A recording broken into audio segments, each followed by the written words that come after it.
All right, so we have our psalm basically pointed. We've gone through and we have marked the accented syllables.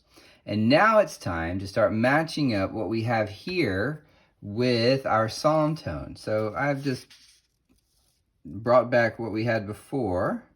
If this is if you're jumping in the middle here, I would recommend going back and watching the previous videos where we talked about psalm tones, and we kind of got the second psalm tone. This is psalm tone 2. We're starting with it because it's the simplest one, and it's sort of its most simple form. So in the last video, when we were pointing the psalm, I talked about this asterisk, and if you'll notice, there's an asterisk here in the psalm tone.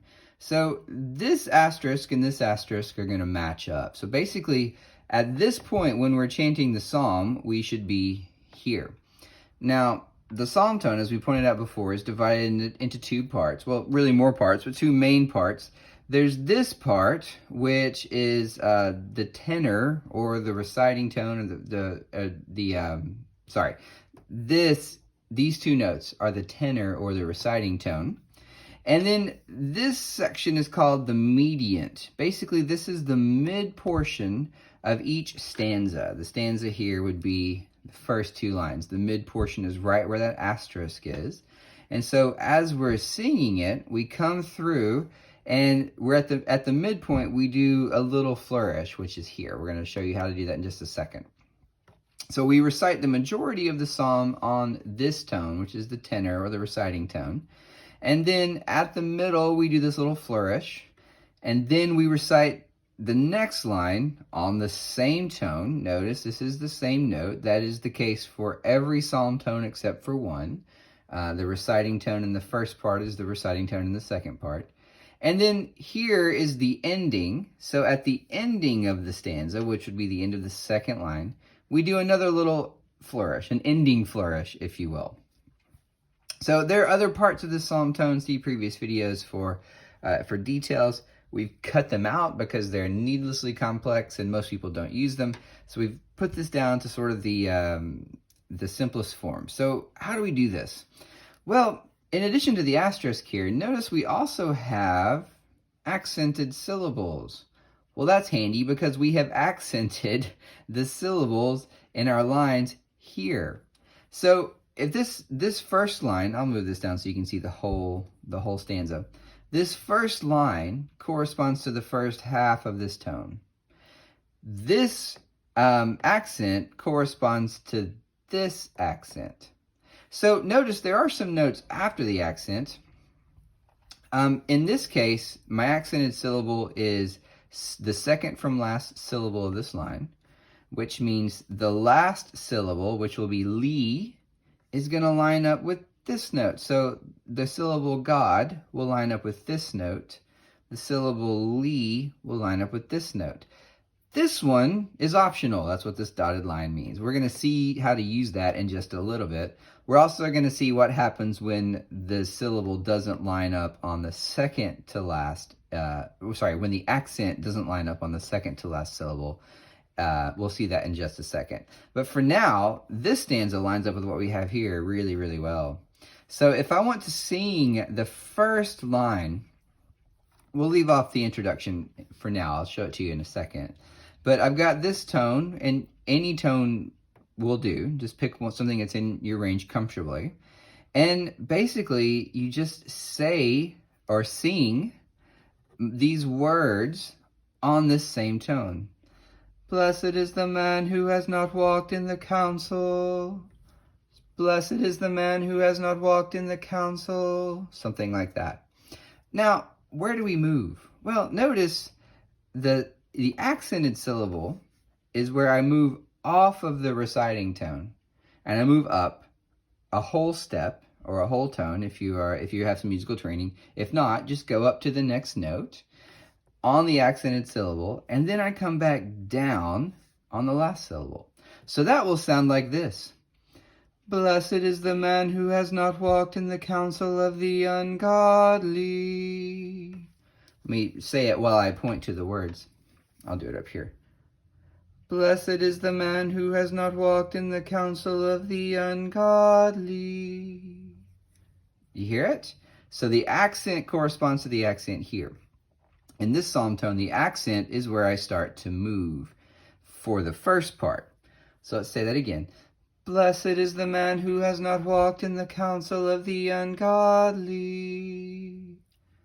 Now, if we want to be a little bit fancier, this is the very first stanza. So it is appropriate to do the introit here. Da, da, da. Notice I'm ending here and ending on the intro on the tone that I'm going to recite. Da, da, da. This is where I was a while ago. Da, da, da. So we're just going to match up the syllables here. Bleh, bleh, said, is. You only do this introit on the very first line. So all of the stanzas after this, I should say on the very first stanza, all of the stanzas after this, we don't worry about it. We start right here where we started a while ago. But if you're feeling a little saucy, you can put in the introit on the first line. That would sound something like this. Blessed is the man who has not walked in the counsel of the ungodly. I'll sing it again. Blessed is the man who has not walked in the counsel of the ungodly. Good. You can pause the video and try that yourself. It would be really appropriate. Assuming you've done that or you don't want to do that, we're going to move on to the second stanza. Sorry, the second line of this stanza. So after our little flourish at the end here, after the mediant, we are going to come back to the reciting tone and say most of the second line, but this time we have a different sort of flourish at the end. We have the ending. So we're going to match up our accented syllables again. Accent here corresponds to this accent here. There's another optional note here, which we'll have to use in a little bit, but for this stanza we don't. Scorn is going to go here, full goes here, and then we're done. So in this one, notice I start to move on the syllable before the accent. So for this one, I'm not going to move on scorn, I'm going to move on the. So that will sound something like this. Nor stood in the way of sinners, and has not sat in the seat of the scornful. So you hear how I started to move on the syllable before the accent. How that works will be different for every psalm tone. And it turns out that psalm tones have more than one ending, and so sometimes it's different for different endings. But here we're keeping it really simple. We're going to do this psalm tone with this ending. So if I'm matching up what I see, scorn is here, full is here, which means this is the syllable before the. And has nor stood in the way of sinners, and has not sat in the seat of the scornful. So I would pause the video and try that myself, assuming you've done that or you don't want to. Let's try to sing the whole first line. Sorry, the whole first stanza. I keep saying line, I mean stanza. With the introit, right? We're gonna go big here. Blessed is the man who has not walked in the counsel of the ungodly, nor stood in the way of sinners, and has not sat in the seat of the scornful. Good. Let's do it one more time. Blessed is the man who has not walked in the counsel of the ungodly, nor stood in the way of sinners, and has not sat in the seat of the scornful.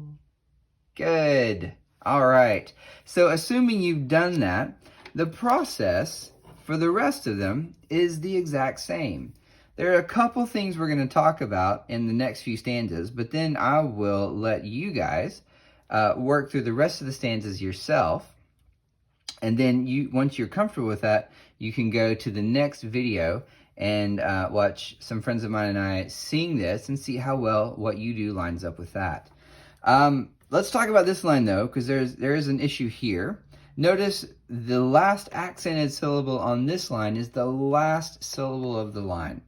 So I've heard people do this different ways, and in all the sources I've looked at and the people that I've talked to that know what they're doing, the consensus seems to be, if that's the case, you just leave out this note. You end this line on the accented syllable here. So you move up, but you don't come back down. And remember, we're not doing the introit here because this is the second stanza. So if I'm going to put the accented syllable here and then just not move, that will sound something like this. But his delight is in the law of the Lord. And I'm done. I don't have to come back down. Lord. In fact, most people I've talked to say it's not actually appropriate to do that. In the law of the Lord. And we just let it go. If I move down, this, however, on the ending will be slightly different than the median. So the same thing happens in the second part of the stanza. Night is the last accented syllable, and then this is the last accented note. But because this is the ending and we want to be uniform, we are going to move up at the ending. So we don't do it at the median, we do it at the ending. There may be other traditions, maybe other ways of doing it, but the best I can tell, this is where the majority of opinions lie. Of course, what does that mean anyway? Right? The whole point of this is to increase our devotion, and if your devotion is increased by coming back down here, then come back down, for goodness sake.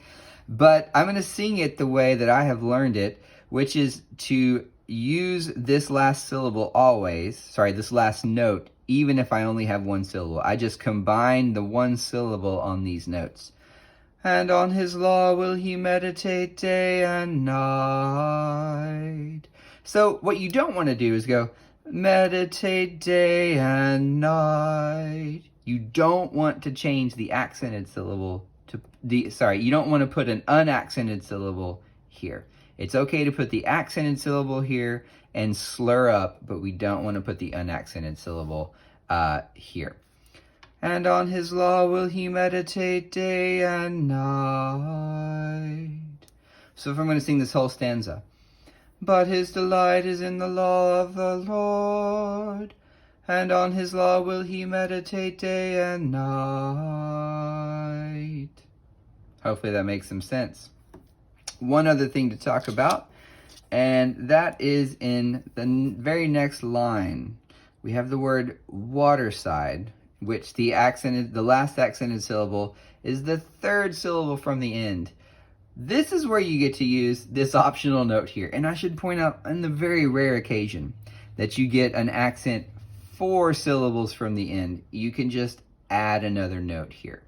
But in this case, we're going to use this note, which we've been using, which we left out of the second stanza. But now we use this note and this note for waterside.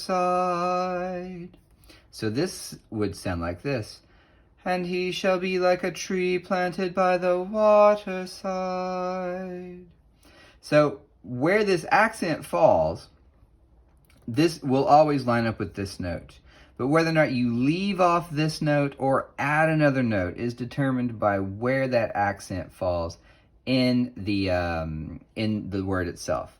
Of course, you have another optional one down here in case you have something similar in the last line. We don't in this psalm, but if you did, it would sound like, in the waterside, right?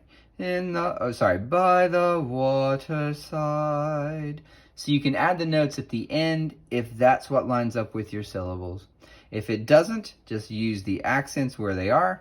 Leave off the notes in the median if you need to. Don't leave off the ending note even if you have one syllable at the end here. Hopefully that made some sense. I will let you guys work through this. Of course, you also have this, the traditional doxology ending. You can do the same thing with. In the performance video that you'll hear next, we do this. Whether or not you do it is up to you. I would encourage you to. This is a very old formula from the first couple of centuries of church history, and there's something really cool about singing the same thing that people have been singing for literally thousands of years in praise of our Savior.